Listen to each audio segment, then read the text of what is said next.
بسم الله الرحمن الرحيم عما يتساءلون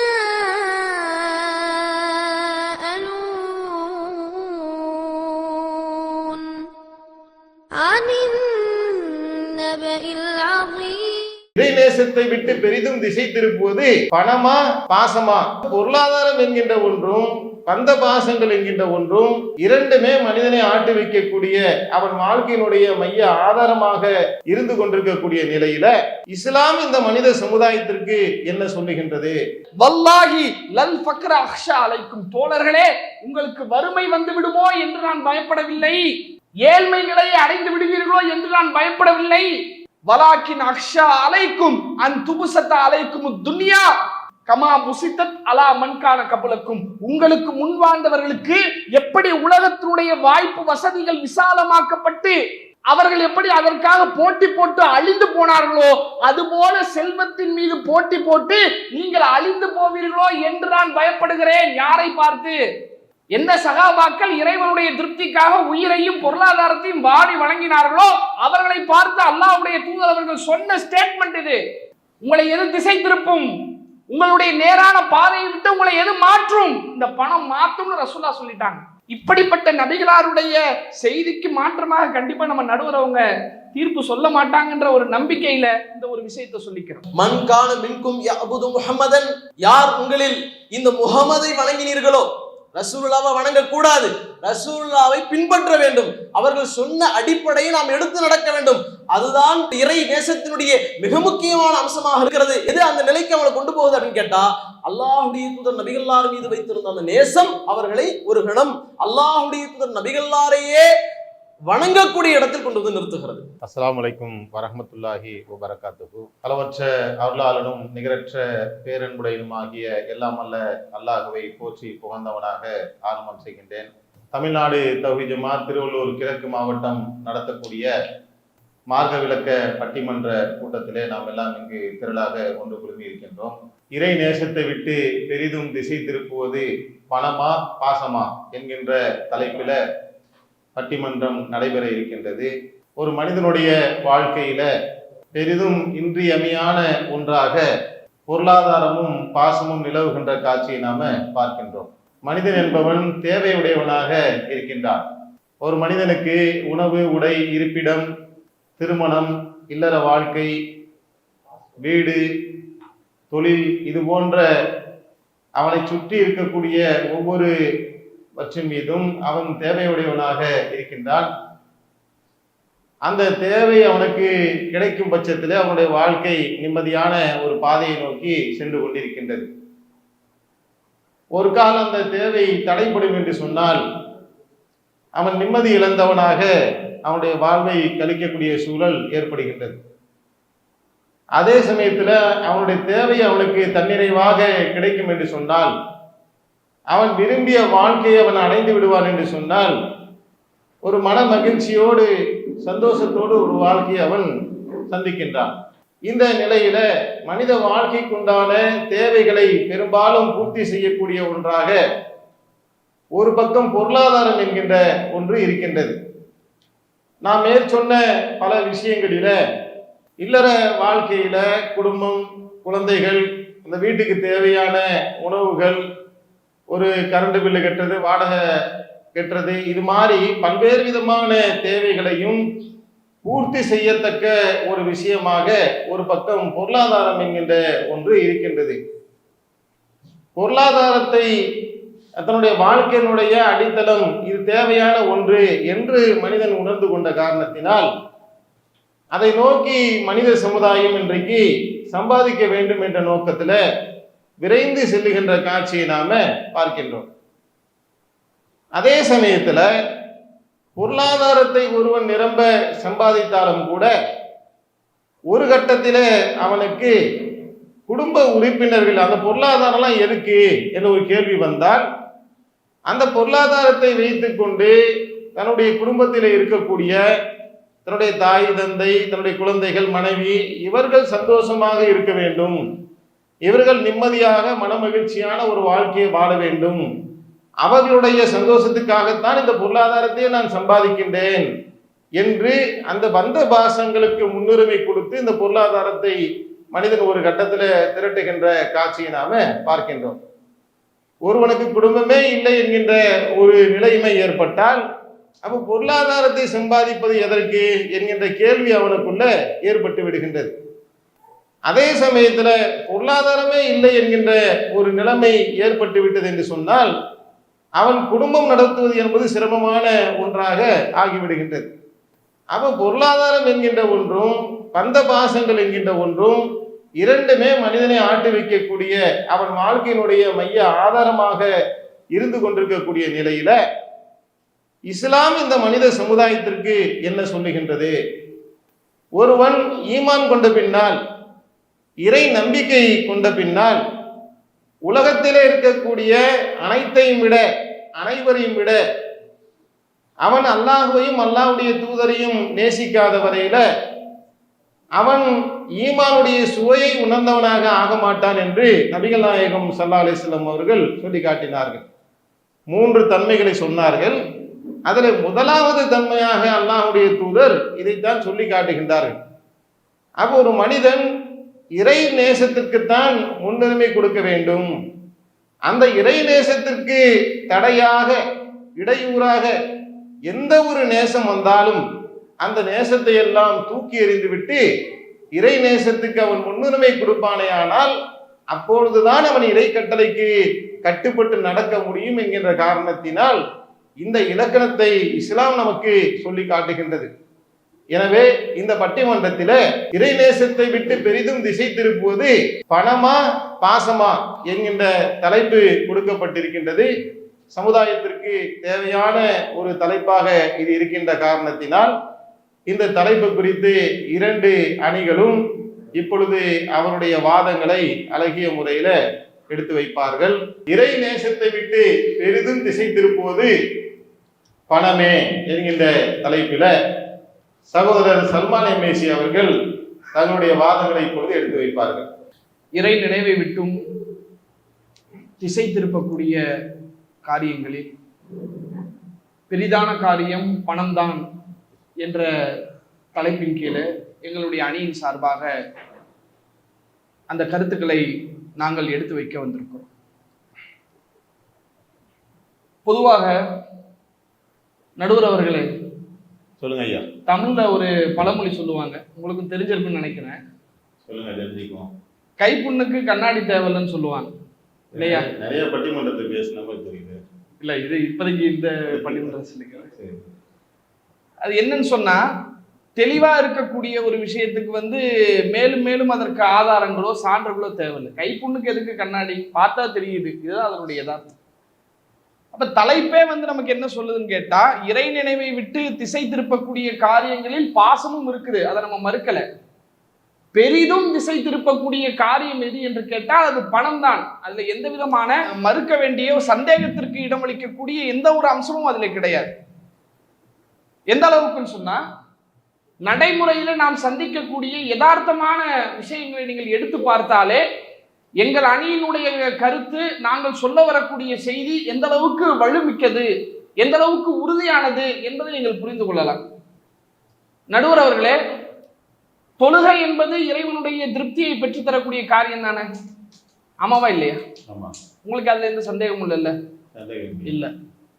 இங்க வந்திருக்கக்கூடிய நம் யாருக்கும் அதுல மாற்று கருத்து இருக்காது. தொழுகை என்பது இறைவனுடைய விருப்பத்திற்குரிய, நேசத்திற்குரிய, இறைவனுடைய திருப்தியை பெற்றுத்தரக்கூடிய அம்சம் என்பதில் நம்ம யாருக்கும் சந்தேகம் இல்லை. அல்லாஹ்வுடைய தூதர் அவர்கள் இந்த தொழுகையை பற்றி சொன்னார்கள், அவ்வலுமா யுஹாஸபுல் அப்து அல் யௌம், நாளை மறுமையிலே ஒரு அடியான் விசாரிக்கப்படக்கூடிய கேள்வியில் முதல் கேள்வி அஸ்ஸலாத், அதுதான் தொழுகை என்றார்கள். இன் சலுஹத் ஃபக்கத் அஃப்லஹ வ அன்ஜஹ, அந்த கேள்விக்கு அவன் சரியான பதிலை சொல்லி விடுவானே ஆனால் அவன் வெற்றி பெற்று விட்டான், நிம்மதியான வாழ்க்கையில நுழைந்து விட்டான். வ இன் ஃபஸதத் ஃபக்கத் ஹாப வ ஹஸிர, அந்த கேள்விக்கு சரியான பதிலை அவன் சொல்லவில்லை என்றால் அவன் கேவலப்பட்டு இழிவடைந்து போய்விடுவான் என்றார். தொழுகை இறைவனுடைய திருப்தியை பெற்று தரக்கூடிய, இறை நெருக்கத்தை பெற்று தரக்கூடிய ஒரு அமல் என்பதில் யாருக்கும் எந்த விதமான மாற்று கருத்தும் இருக்காது. ஆனால் இன்றைக்கு இந்த தொழுகையை விட்டு நம்மை தடுக்கக்கூடியதாக எது இருக்கிறது? பணம் தானங்க. மகரிபுடைய நேரத்துல ஐயாலல் ஸலா ஐயாலல் ஃபலா, தொழுகை நோக்கி வாருங்கள், வெற்றியை நோக்கி வாருங்கள் என்று பள்ளிவாசலிலே பாங்கு சொல்லப்படுகிறது. பள்ளிக்கு விரையாமல் இவன் கடையில் நின்று கொண்டு வியாபாரம் பார்த்து கொண்டிருக்கிறானா? இங்கே இவனை தடுத்தது பணமா பாசமா? பணம் தானே. நான் ஆரம்பத்துல சொன்னது போல கைப்புண்ணுக்கு கண்ணாடி தேவையில்லை. இறை நெருக்கத்தை பெற்று தரக்கூடிய இந்த தொழுகையை தடுக்கக்கூடிய காரியமாக அம்சமாக பணம் இருப்பதற்கு இதைவிட வேற எதுவும் சான்று சொல்லணுமா உங்களுக்கு? இவ்வளவு ஏங்க இன்றைய தினம் இந்த நிகழ்ச்சி நடைபெறக்கூடிய இந்த ஜும்மாவுடைய நாளினுடைய நிலைமை என்ன? ஜும்மாவுடைய நாளிலே பள்ளிவாசலிலே இடம் கொள்ளவில்லை, மக்கள் கூட்டம் சாறை சாறையாக வருகிறார்கள். அந்த ஜும்மாவுடைய தொழுகையில் கூட இமாம் மிம்பர் மீது ஏறிவிட்டால், அல்லாஹ்வுடைய தூதர் அவங்க சொல்றாங்க, இமாம் மிம்பர் மீது ஏறிவிட்டால் நன்மைகளை பதிவு செய்யக்கூடிய மாணவர்கள் தங்களுடைய ஏடுகளை மூடி வைத்து விடுவார்கள். முதல்ல வந்தா ஒட்டகம், இரண்டாவது வந்தா மாடு, மூணாவது ஆடு, அந்த சிறப்புகள்லாம் சொல்லப்பட்டிருக்கு. அது எது வரையிலும்? இமாம் மிம்பர் மீது ஏறுகின்ற வரையிலும் தான். ஜும்மாவுல பாக்குறோம், இமாம் மிம்பர் மீது ஏறும்போது 10 பேர் உட்கார்ந்து இருக்கிறாங்க. பயான் முடிச்சு தொழுகைக்கு நிற்கும் போது பின்னாடி 50 பேர் வந்து நிற்கிறாங்களே, இந்த 40 பேர் தொழுகைக்கு தாமதமாக வந்ததற்கு எது காரணம்? பணம் தானங்க. அப்ப இவ்வளவு தெளிவாக நம்ம இறைவனுடைய நேசத்தை நெருக்கத்தை பெற்று தரக்கூடிய தொழுகை, அந்த தொழுகையை தடுக்கக்கூடிய காரியங்களில் பணம் தான் இருக்கிறது. இதை விட வேற என்ன உதாரணத்தை உங்களுக்கு நான் சொல்லணும்? நீங்க யோசிச்சு பாருங்க. இவ்வளவு ஏன் நபிகள் நாயகம் ஸல்லல்லாஹு அலைஹி வஸல்லம் அவர்கள் இறைவனுடைய திருப்தியை பெற்ற, நல்ல கவனிங்க நடுவர் அவர்களே, இறைவனுடைய திருப்தியை பெற்ற ரலியல்லாஹு அன்ஹும் வரல்லு அன்ஹு, அல்லாஹ் அவர்களை பொருந்தி கொண்டான், அவர்களும் அல்லாஹ்வை பொருந்தி கொண்டார்கள் என்று சொல்லப்பட்ட நபித்தோழர்களை பார்த்து அல்லாஹ்வுடைய தூதர் அவர்கள் சொன்ன எச்சரிக்கை. தோழர்களை பார்த்து அல்லாஹ்வுடைய தூதர் அவர்கள் சொல்கிறார்கள், வல்லாஹி லல் ஃபக்ர அக்ஷா அலைக்கும், தோழர்களே உங்களுக்கு வறுமை வந்து விடுமோ என்று நான் பயப்படவில்லை, ஏழ்மை நிலையை அடைந்து விடுவீர்களோ என்று நான் பயப்படவில்லை. வலாக்கின் அக்ஷா அலைக்கும் அன் துபுசத்த அலைக்கும் துன்யா கமா புசித்தத் அலா மன்கான கபலக்கும், உங்களுக்கு முன் வாழ்ந்தவர்களுக்கு எப்படி உலகத்தினுடைய வாய்ப்பு வசதிகள் விசாலமாக்கப்பட்டு அவர்கள் எப்படி அதற்காக போட்டி போட்டு அழிந்து போனார்களோ, அதுபோல செல்வத்தின் மீது போட்டி போட்டு நீங்கள் அழிந்து போவீர்களோ என்று நான் பயப்படுகிறேன். யாரை பார்த்து? எந்த சகாபாக்கள் இறைவனுடைய திருப்திக்காக உயிரையும் பொருளாதாரத்தையும் வாரி வழங்கினார்களோ அவர்களை பார்த்து அல்லாஹ்வுடைய தூதர் அவர்கள் சொன்ன ஸ்டேட்மெண்ட் இது. இறை திருப்தியை பெற்றவங்க தான். நல்ல கவனிங்க, இறை திருப்தியை பெற்றவர்கள். உங்களை எது வழிகெடுக்கும்? உங்களை எது திசை திருப்பும்? உங்களுடைய நேரான பாதையை விட்டு உங்களை எது மாற்றும்? இந்த பணம் மாற்றும்னு ரசூலுல்லாஹ் சொல்லிட்டாங்க. இப்படிப்பட்ட நபிகளாருடைய செய்திக்கு மாற்றமாக கண்டிப்பா நம்ம நடுவரவங்க தீர்ப்பு சொல்ல மாட்டாங்கன்ற ஒரு நம்பிக்கையில இந்த ஒரு விஷயத்தை சொல்லிக்கிறோம். அதே நேரத்தில் அல்லாஹ்வுடைய தூதர் அவர்கள் இந்த உலகத்திலே ஒரு முஸ்லிம் இறைவனுடைய நெருக்கத்தை விட்டு, இறை நினைவை விட்டு அவனை திசை திருப்பக்கூடிய ஏராளமான சோதனைகள் இருக்கிறது. அந்த சோதனையில் பிரதான பணம் தான். பாசம் இல்லை என்று ஒரு காலத்தில் நாங்க சொல்லலைங்க. பாசமும் இறை நினைவை விட்டு தடுக்கத்தான் செய்கிறது, மாற்று கருத்து இல்லை. பெரிதும் எது? கவனிக்க வேண்டிய விஷயம் அதுதான். பெரிதும் தடுக்கக்கூடிய, பெரிதும் திசை திருப்பக்கூடிய அம்சம் பொருளாதாரம் மட்டும்தான். அது எந்த சந்தேகமும் இல்லை. நபிகளார் சொன்னார், இன்னலி குல்லி உம்மத்துன் ஃபித்னா, ஒவ்வொரு சமுதாயத்திற்கும் ஒரு சோதனை இருக்கிறது. இன்ன ஃபித்னத்த உம்மத்தி அல் மால், என் சமுதாயத்திற்கான சோதனை எது தெரியுமா? அல் மால், பொருளாதாரம் தான், பணம் தான். ஏன் பாசத்தை சொல்லல? பெருங்கொண்ட சோதனை பணத்துல தான், பாசத்துல இருக்குது. பெரும்பான்மை எது, பெரிதும் எது? அது பணத்தில் தான். தெளிவுபடுத்தி இருக்கிறார்களே. அதே போல இறைவன் தன்னுடைய திருமறையிலே நபிகளார் எப்படி இந்த பொருளாதாரத்தை சோதனை என்றார்களோ, அதே போல அல்லாஹ் ரப்பல் ஆலமீன் தன்னுடைய திருமறையில் பல இடங்களில் இந்த பொருளாதாரம் ஒரு சோதனை, இந்த பொருளாதாரம் உங்களுக்கு நான் வைக்கக்கூடிய பரீட்சை என்று இறைவன் பல இடங்களில் பேசுகிறான். இறைவன் 8வது அத்தியாயத்தினுடைய 28வது வசனத்தில் இறைவன் பேசுகிறான், வயலமு, அறிந்து கொள்ளுங்கள், அன்னமா அம்வாலக்கும் அவுலாதுக்கும் ஃபித்னா, உங்களுடைய செல்வமும் உங்களுடைய குழந்தைகளும் உங்களுக்கான சோதனை. செல்வம் தான் ஃபர்ஸ்ட், புள்ளதான், பாசம் தான். எது பெரிது? செல்வம். இன்னொரு இடத்துல இறைவன் பேசுகிறான், இன்னமா அம்வாலுக்கும் அவுலாதுக்கும் ஃபித்னா, அறிந்து கொள்ளுங்கள், உங்களுடைய செல்வத்திலேயும் உங்களுடைய குழந்தைகளிலேயும் உங்களுக்கு சோதனை இருக்கு. எது பெருசு? செல்வம் தான் பெருசு. இன்னொரு இடத்துல இறைவன் பேசுகிறான், யா அய்யுஹல்லதீன ஆமனூ, இறை நம்பிக்கையாளர்களே, லா துல்ஹீக்கும் அம்வாலுக்கும் வலா அவுலாதுக்கும் அன் திக்ரில்லாஹ், உங்களுடைய பொருளாதாரமோ உங்களுடைய குழந்தைகளோ அல்லாஹ்வின் நினைவை விட்டு உங்களை திசை திருப்பி விட வேண்டாம். இறைவனின் நினைவை விட்டு உங்களை திசை திருப்பக்கூடிய அம்சங்களில் முதலானது பொருளாதாரம், காசுதான், பணம் தான். அடுத்து பாசம். நம்முடைய நடுவர் அவர்களுடைய தீர்ப்புக்கான பதிலை அல்லாஹ் என்ன செய்யறான், இந்த வசனத்துல சேர்த்து சொல்கிறான். பெரிதும் இறைவனுடைய அருளை விட்டு இறைவனுடைய நினைவை விட்டு திசை திருப்பக்கூடியது பணம் தான். இறைவன் பேசுகிறான். அப்ப இவ்வளவு ஆதாரங்கள், இவ்வளவு இன்னும் ஏராளமான செய்திகள். பொருளாதாரம் என்பது மனிதனை காக்கக்கூடிய ஒரு அம்சம் அல்ல. இறை நினைவை விட்டு, இறைவனுடைய திருப்தியை விட்டு, இறை நெருக்கத்தை விட்டு அவனை தூரமாக்கக்கூடிய அம்சமே இந்த காசுல தான் இருக்கு. ஒரு சந்தர்ப்பத்திலே ஒரு நபித்தோழர் வருகிறார். அல்லாஹ்வுடைய தூதர் அவரிடத்திலே சில விஷயங்களை கேட்கிறார். அந்த நபித்தோழர் பொருளாதாரத்தை அதிகம் கேட்ட காரணத்தினால ரசூலுல்லாஹ் சொல்றாங்க, கொடுக்கிற கைதான் வாங்கக்கூடிய கையை விட சிறந்தது. பொருளாதாரத்தை கொடுத்தா பிரச்சனை இல்லை, வாங்க ஆரம்பிச்ச உன்னுடைய உள்ளத்துல அது திருப்தியை ஏற்படுத்தாது.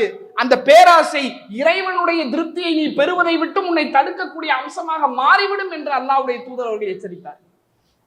அப்ப இவ்வளவு தெளிவாக நடுவர் அவர்களே, இவ்வளவு தெளிவாக எல்லா ஆதாரங்களையும் நாங்கள் சமர்ப்பித்திருக்கிறோம். நபி வழியின் அடிப்படையில், திருக்குர்ஆனுடைய வசனங்களின் அடிப்படையில், நடைமுறை சான்றுகளின் அடிப்படையில் யதார்த்தத்தை உங்களுக்கு நாங்கள் எடுத்து சொல்லி இருக்கிறோம். அவற்றையெல்லாம் உங்களுடைய சிந்தனையிலே கொண்டு வந்து நபிகளாருடைய சொல்லுக்கு, இறைவனுடைய வசனத்திற்கு மாறாத ஒரு சிறந்த தீர்ப்பை எங்களுடைய அணிக்காக நீங்கள் வழங்க வேண்டும் என்ற கோரிக்கையை முன்வைத்தவனாக எங்கள் அணியினுடைய முதல் வாதத்தை நாங்கள் எடுத்து வைத்திருக்கிறோம். இன்ஷா அல்லாஹ் அடுத்தடுத்த அணுகுண்டுகளை எங்களுடைய சகோதரர்கள் வீசி எறிவார்கள் என்கிற செய்தியை சொல்லி இந்த உரைக்கு நான் திரையிடுகிறேன். அஸ்ஸலாமு அலைக்கும் வரஹ்மத்துல்லாஹி வபரகாத்துஹு. பணம் சம்பாதிக்கிறது யாருக்காகப்பா? பணம் சம்பாதிக்கிறது நமக்காக, குடும்பத்தாருக்காக, எல்லாத்துக்காக சேர்த்துதான், குடும்பத்தாருக்காக. அப்ப அந்த பணம் ஒருத்தன் கஷ்டப்பட்டு சம்பாதிக்கிறான், அதை திசை திருப்பாது யாருக்காகன்னா குடும்பத்தாருக்காக தான். அவன் குடும்பம் தான் ஒரு முக்கியமான காரணமா இருக்கிற மாதிரி தோணுது. ஆமா, நம்முடைய எதிரணியினர் சல்மான் அவர்கள் வைத்த வாதத்தை தவிடுபடியாக ஆக்கக்கூடிய வகையில இறை நினைவை விட்டு பெரிதும் திசை திருப்புவது பாசமே அப்படிங்கிற தங்களுடைய வாதங்களை ஆணித்தரமாக சகோதரர் இலியாஸ் குரேஷி அவர்கள் இப்பொழுது தன்னுடைய வாதங்களை எடுத்து வைப்பார்கள். இறை நேசத்தை விட்டும் பெரிதும் திசை திருப்புவதற்கு காரணம் பணமா பாசமா அப்படிங்கிற தலைப்பு கீழே நம்ம பட்டிமன்றம் பேசிக்கொண்டிருக்கிறோம். இதுல பாசம்தான் என்கிற கருத்தை பதிய வைப்பதற்காக வேண்டி நாம வந்திருக்கிறோம். அல்லாஹ்வே தன்னுடைய திருமறையில் சொல்லுகிற பொழுது இந்த இறை நினைவை விட்டும், இந்த இறை நேசத்தை விட்டும் திசை திருப்புவதற்கு காரணமாக இருக்கிற சில சம்பவங்களை நமக்கு படிப்பினையாக சொல்லி காட்டுகிறார். அதுல மிக முக்கியமான ஒரு சம்பவம், அதிகமாக திருமறை குர்ஆனை நீங்க படிச்சீங்கன்னா ஒரு நபியினுடைய வரலாறு அதிகமாக இருக்கும். அந்த வரலாறு என்ன அப்படின்னு கேட்டா மூசா அலைஹிஸ்ஸலாம் அவர்களுடைய வரலாறு. அந்த வரலாற்றுல ஏராளமான படிப்பினைகள் இருக்கிறது. அதுல ஒரு படிப்பினை, இறை நேசத்தை விட்டும் அவர்களை திசை திருப்பிய ஒரு சம்பவம் என்ன அப்படின்னு கேட்டா, காளை கன்றை கடவுளாக அவங்க மாற்றி வழங்கினாங்க. காளை கன்றை மூசா அலைஹிஸ்ஸலாம் அவர்கள், அவங்களுக்கு அல்லாஹ் ஒரு 40 இரவுகள் வாக்களித்து அவங்க அந்த வேதத்தை பெற்றுக்கொள்வதற்காக வேண்டி சென்றிருப்பாங்க. இப்ப தன்னுடைய சகோதரர் ஹாரூன் அலைஹிஸ்ஸலாம் அவர்களை பொறுப்பாக அமைத்து விட்டு அல்லாஹ்வுடைய தூதராக அந்த மூசா அலைஹிஸ்ஸலாமும் போயிருப்பாங்க. அப்படி போன அந்த இடைவெளியில அந்த மக்கள் சாமிரி என்று சொல்லக்கூடிய ஒரு நபரின் காரணமாக ஒரு காளை கன்றை கடவுளாக மாற்றி அதை வணங்கக்கூடிய காட்சியை பார்ப்பாங்க. இதை பற்றி அல்லாஹ் தன்னுடைய திருமறையில் எப்படி சொல்றான்னு பாருங்க. இந்த இடத்துல அவங்க இறை நினைவை விட்டு, இறைவனுடைய அந்த நேசத்தை விட்டு திசை திருப்புவதற்கு காரணம் என்ன அப்படின்னு அல்லாஹ்வே தன்னுடைய திருமறையில் சொல்லும் பொழுது, இந்த குஃப்ரான இறை மறுப்பான இந்த காரியத்திற்கு அவர்களுக்கு மிகப்பெரிய காரணம் என்னன்னா, அவங்களுடைய உள்ளத்தில் அந்த காளை கன்றினுடைய பாசம் ஊட்டப்பட்டு விட்டது என்பதைத்தான் அல்லாஹ் சொல்றான். காளை கன்று என்பது ஒரு இறை மறுப்பு அல்லாஹ்வுடைய இடத்துல இணை வைக்கக்கூடிய ஒரு இடத்துல கொண்டு வந்து அந்த காளை கன்றை அவர்கள் நிப்பாட்டியதற்கு காரணம் என்ன அப்படின்னு அல்லாஹ்வே சொல்லும் பொழுது அவங்க உள்ளத்துல ஒரு விதமான பாசம், அதன் மீது ஒரு பிணைப்பு ஏற்பட்டு விட்டது. அதுதான் அவர்களை வழிகெடுப்பதற்கு மிக முக்கியமான காரணமாக இருந்தது என்பதை அல்லாஹ்வே தன்னுடைய திருமறையில் சொல்லி காட்டுகிறார். அப்ப இந்த வசனத்தின் அடிப்படையில இறை நேசத்தை விட்டும் திசை திருப்புவதற்கு மிகப்பெரிய காரணமாக இருப்பது இந்த பாசம் என்று சொல்லக்கூடிய விஷயமாகத்தான் இருக்கிறது. இதே போன்றுதான் இன்றைக்கு நம்முடைய சமுதாயத்துல நிறைய பார்க்கிறோம். எந்த மாதிரி எல்லாம் இன்றைக்கு இஸ்லாத்தை கடைபிடிக்கக்கூடியவர்கள் அல்லாஹ் ஒருவனை மட்டுமே வணங்க வேண்டும் என்கிற இந்த கொள்கையில் இருக்கக்கூடிய முஸ்லிம்கள் இன்றைக்கு எப்படியெல்லாம் வழிகேட்டினுடைய உச்சத்தில் இருக்கிறார்கள். மௌலூத் என்கிற பெயரால் அல்லாஹுடைய தூதர் நபிகள்லாரை அல்லாஹுடைய இடத்துல கொண்டு வந்து வச்சாங்க. இதுக்கு என்ன காரணம், என்ன அடிப்படை அப்படின்னு பார்த்தா, அல்லாஹுடைய தூதரை நாங்கள் நேசிக்கிறோம், அதனால் இந்த மௌலூத் வரிகளை அவர்கள் பிறந்த நாளில் ஓதுகிறோம் என்றுதான் இந்த மௌலூதை ஓதுகிறார்கள். ஏராளமான இணைப்பு விஷயங்கள், ஏராளமான அல்லாஹுடைய இடத்தில் அல்லாஹுடைய தூதர் நபிகள் நாயகம் ஸல்லல்லாஹு அலைஹி வஸல்லம் அவர்களை கொண்டு வந்து நிப்பாட்டுகிற ஏராளமான காரியங்களை இன்றைக்கு முஸ்லிம்கள் இன்றைக்கு இது மாதிரியான இணைப்பினுடைய உச்சத்தில் இருக்கிறார்கள் என்றால் இதற்கு காரணம் என்ன? இறை நேசத்தை விட்டும் இவ்வளவு தூரமாக போயிருக்கிறார் என்றால் இதற்கு காரணம் என்ன என்று என்ன பார்த்தால், இந்த இறை நேசத்தை விட்டு திசை திருப்புவதற்கு காரணம் பாசம் என்கிற அந்த அடிப்படை மட்டும்தான் இருக்கிறது. எந்த அளவுக்கு பேசும்போது சொன்னாங்க, நிறைய வாதம் என்ன எடுத்து வச்சாங்கன்னா, தொழுகை என்பது மிக முக்கியமானது, அது இறை நேசத்தை பெற்றுத்தரக்கூடிய இறை நினைவினுடைய மிக முக்கியமான ஒரு அம்சம் அப்படிங்கிறத சொன்னாங்க. பொருளாதாரத்தை பற்றி சொல்லும்போது அவங்களே அதை சொல்லிட்டாங்க, இந்த வசனத்திலேயே ரெண்டுமே வருது. இருந்தாலும் அல்லாஹ் முதல்ல சொல்றதுனால அது பொருளாதாரம் தான் இந்த இறை நேசத்தை விட்டு திசை திருப்பதற்கு காரணம் அப்படின்னு சொன்னாங்க. ஆனா அந்த வசனத்திலே அல்லாஹ் அடுத்தும் சொல்றான், அவுலாதுக்கும் அப்படிங்கிற வார்த்தையை அல்லாஹ் பயன்படுத்துறான், உங்களுடைய பிள்ளைகளும் தான் காரணம், ரெண்டுத்தையும் பயன்படுத்துறான். அப்ப ரெண்டுமே காரணமா தான் இருக்கு, அதை நாங்க மறுக்கவே இல்லை, என்றைக்குமே அதை மறுக்கவும் முடியாது. ஆனால் பெரிதும் காரணம் எது? தொழுகையை பற்றி சொல்லும்போது சொன்னாங்க, தொழுகையை விட்டு திசை திருப்புதுதான், இல்லைன்னு சொல்லல. ஜும்மா தொழுகையை விட்டு திசை திருப்புதுதான். நிறைய மக்கள் அந்த ஜும்மாக்களில் தொழுகை ஐவேளை கடமையான தொழுகைகளில் இன்றைக்கு சரியான முறையில் இல்லாமல் தான் இருக்கிறார்கள். அப்ப அப்படிப்பட்ட விஷயத்தை நாங்க மறுக்கவே முடியாது. ஆனால் அதை விட பெரியது எது? தொழுகை ஒருத்தர் தொழுகிறார், ஐவேளை தொழுகை நல்லா தொழுகிறார், நோன்பு வைக்கிறாரு, ஜக்காத்து கொடுக்கிறாரு, ஹஜ்ஜு செய்யறாரு. இணை வைப்பு அப்படிங்கிற ஒரு விஷயத்துல போயிட்டா என்ன ஆகும் நடுவர்களே? ஹஜ்ஜு செல்லுபடியாகுமா? மொத்த நன்மையும் போயிடும். எந்த நன்மையும் அல்லாஹ் ஏத்துக்க மாட்டான். அல்லாஹ்வுடைய தூதர் நபிகள்லாரை பார்த்து அல்லாஹ் சொல்லும் போது கூட சொல்றான், வலையின் அஷ்ரக்த, நபியே நீங்கள் இணை வைத்து விட்டால் உங்களுடைய அமல்களும் நாசமா போயிடும். தொழுகை ஐவேளை நல்லா தொழுதுருவார், கரெக்டா வந்து தொழுதுருவாரு, கரெக்டான முறையில் ஹஜ் செஞ்சிருவாரு, கரெக்டான முறையில் உம்ரா செஞ்சுட்டாரு, எல்லாவற்றையும் செஞ்சுட்டாரு. ஆனால் அடிப்படையில ஓட்ட இணை வைத்து விட்டார் என்றால் மொத்த நன்மைகளும் போயிருச்சு. அப்ப அப்படிப்பட்ட ஒரு காரியத்திற்கு வழிவகுப்பது எது அப்படின்னு கேட்டா இந்த பாசம் வழிவகுக்குது. அதுதான் மூசா நபியினுடைய சம்பவத்தை நம்ம எடுத்து காட்டோம். இன்னும் பல சம்பவங்களை சொல்றோம் பாருங்க. அல்லாஹ்வுடைய தூதர் நபி ஸல்லல்லாஹு அலைஹி வஸல்லம் அவர்கள் மரணித்த அந்த சம்பவம் பாசத்தினால் ஒரு கணம் இந்த இஸ்லாத்திற்காக வேண்டி வீடு வாசல் எல்லாவற்றையும் விட்டுவிட்டு ஊர் மக்கள் உறவினர்கள் எல்லாவற்றையும் இழந்து விட்டு வந்த சஹாபாக்கள், உமர் ரலியல்லாஹு அன்ஹு போன்ற அந்த சஹாபாக்கள் இந்த விஷயத்தில் ஒரு கணம் எந்த அளவுக்கு மாறி போனார்கள். அல்லாஹ்வுடைய தூதர் மௌத்தாயிட்டாங்க, உமர் ரலியல்லாஹு அன்ஹு அவர்கள் வாளை தூக்கிட்டு நிக்கிறாங்க. ரசூலுல்லாஹ் மௌத்தாயிட்டாங்கன்னு யாராவது சொன்னா வெட்டிடுவாங்கிறாங்க. சொன்னாங்களா இல்லையா? அப்ப இது எந்த மாதிரியான ஒரு விஷயம்? அல்லாஹ்வுடைய இடத்தில் அல்லாஹ் மட்டும்தான் நித்திய ஜீவன், மரணிக்க மாட்டான், என்றென்றும் உயிரோடு இருக்கக்கூடியவன். ஆனால் அவனுடைய இடத்துல ஒரு கணம் அல்லாஹ்வுடைய தூதர் நபிகள்லாரை சஹாபாக்கள் கொண்டு வந்து நிறுத்தக்கூடிய அந்த மாதிரியான சம்பவம் தானே இது. அப்ப இந்த மாதிரி எல்லா சஹாபாக்களும் நினைக்கிறாங்க ரசூலுல்லாஹ் மரணிச்சிருக்க மாட்டாங்க அப்படிங்கிற மாதிரியே ஒரு மைண்ட் தாட்ல இருக்கிறாங்க. அப்ப அந்த நேரத்தில் அபூபக்கர் ரலியல்லாஹு அன்ஹு அவர்கள் வந்து அல்லாஹ்வுடைய தூதர் நபிகள் நாயகம் ஸல்லல்லாஹு அலைஹி வஸல்லம் அவர்களை பார்த்துவிட்டு, நீங்கள் மரணிக்கும் போதும் உயிரோடு இருக்கும் போது ரெண்டு நேரத்திலுமே நீங்க நறுமணம் கமழ்ந்தீங்க என்கிற அந்த வார்த்தைகளை எல்லாம் சொல்லிவிட்டு அவளுக்கு புத்தம் கொடுத்து விட்டு வந்து வெளியே சொல்றாங்க. அங்க இருக்கக்கூடிய எல்லா சஹாபாக்களையும் அழைத்து பேசுகிறார்கள். மன் கான மின்கும் யஅபுது முஹம்மதன், யார் உங்களில் இந்த முஹம்மதை வணங்கினீர்களோ, ரசூலுல்லாஹ்வை வணங்க கூடாது, ரசூலுல்லாஹ்வை பின்பற்ற வேண்டும், அவர்கள் சொன்ன அடிப்படையை நாம் எடுத்து நடக்க வேண்டும், அதுதான் இறை நேசத்தினுடைய மிக முக்கியமான அம்சமாக இருக்கிறது என்பதை ஆரம்பத்திலேயே அந்த ஹதீஸை நடுவர் சொன்னாங்க. அந்த அடிப்படையில் இன்றைக்கு மீறி போறாங்க.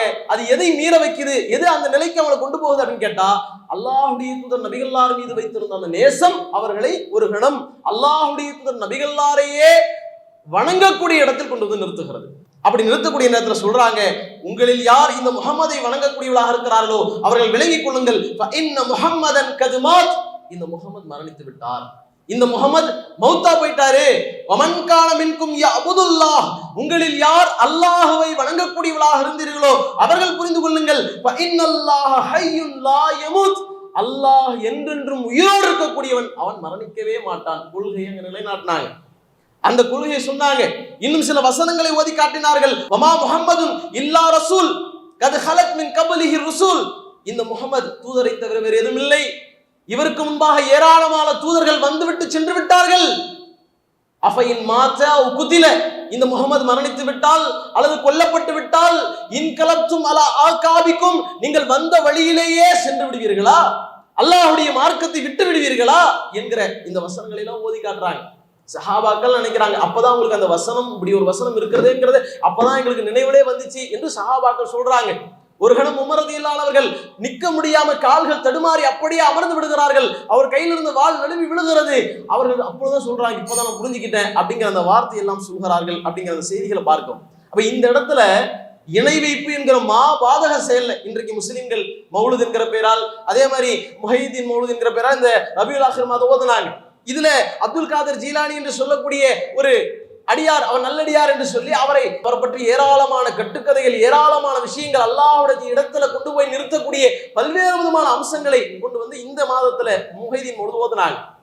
இது எல்லாவற்றுக்கும் அடிப்படை காரணம் என்னன்னு கேட்டா, அளவு கடந்த அந்த நேசம் தான் இது மாதிரியான நிலைக்கு கொண்டு போகுது. நபிகள்லாம் தெளிவாக சொன்னார்கள், அந்த மக்களிடத்துல தெளிவாக பிரணப்படுத்தினார்கள். நீங்க லா துத்ரூனி கமா அத்ரத்தின் நசாரா இப்னு மரியம், இந்த மரியமுடைய மைந்தர் ஈசா அவர்களை வரம்பு மீறி புகழ்ந்தது போன்று என்னை நீங்கள் புகழாதீர்கள். என்னை நீங்க என்ன சொல்லணும், ஃபகூலு அப்துல்லாஹ் வ ரசூலு, அல்லாஹ்வுடைய அடிமைன்னு சொல்லுங்க அல்லது அல்லாஹ்வுடைய தூதர் என்று சொல்லுங்கள். இதை தவிர என்னை தாண்டி சொல்லக்கூடாது என்று அல்லாஹ்வுடைய தூதர் நபிகள்லால் சொன்னார்களே, அந்த நிலையில இன்றைக்கு அல்லாஹ்வுடைய தூதர் நபிகள்லாரை பார்க்காமல் இது மாதிரி அல்லாஹ்வுடைய தூதர் நபிகள்லாரை நேசிக்கிறோம் என்கிற பெயரால் இன்றைக்கு இணை வைப்பினுடைய உச்சத்தில் வழிகேட்டில் மக்கள் சென்று கொண்டிருக்கிறார்கள் என்றால் இதற்கு அடிப்படை காரணமாக இருப்பது பாசமே என்கிற அந்த விஷயத்தை ஆழமாக ஆணித்தரமாக பதிய வைத்து இந்த முதல் வாதத்தை நிறைவு செய்கிறோம்.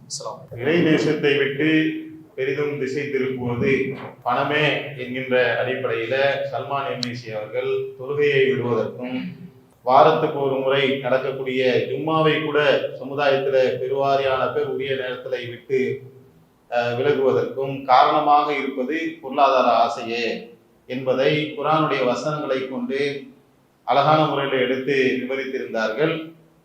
அதற்கு பதில் சொல்லக்கூடிய வகையில இலியாஸ் எம்ஏசி அவர்கள் இறை நேசத்தை விட்டு பெரிதும் திசை திருப்புவது பாசமே என்கின்ற தலைப்பில பேசியிருக்கின்றார்கள். அதில மார்க்கத்தில மிக மோசமான ஒரு வழிகேடாக இருக்கக்கூடிய இணை வைப்பை நோக்கி செல்லக்கூடிய தக்க ஒரு நிகழ்வுக்கு முக்கியமான காரணமாக இருப்பது பாசம்தான். காளை கன்றின் மீது கொண்ட பாசம்தான் சாமிரியை வழிகெடுக்க வைத்தது. அல்லாஹ்வுடைய தூதர் மீது கொண்ட பாசம்தான் அவர்கள் மரணிக்கவில்லை என்று சொல்ல வைத்தது. ஈசா நபி மீது கொண்ட பாசம்தான் அவர்களை வணங்கக்கூடிய அளவுக்கு சென்றது. எனவே பாசம்தான் ஒரு மனிதனை நிலைகுலைய செய்து அவனை இணை வைக்கக்கூடிய அளவுக்கு தள்ளி விடுகின்றது என்கின்ற எதிர்வாதத்தை ரொம்ப அழகாக நேர்த்தியாக இலியாஸ் எம்ஏசி அவர்கள் வைத்து அந்த வாதத்தை முறியடிக்கக்கூடிய வகையில வாதத்தை அழகா எடுத்து வச்சிருக்கிறாங்க. எதிரணியினர் என்ன செய்ய போறாங்கன்றதை பார்ப்போம். இஸ்லாம் மற்றும் சமுதாய செய்திகளை அறிந்து கொள்ள தமிழ்நாடு தௌஹீத் ஜமாஅத் யூடியூப் பக்கத்தை உடனடியாக சப்ஸ்கிரைப் செய்து கொள்ளுங்கள். மேலும் பெல் பட்டனையும் கிளிக் செய்து கொள்ளுங்கள்.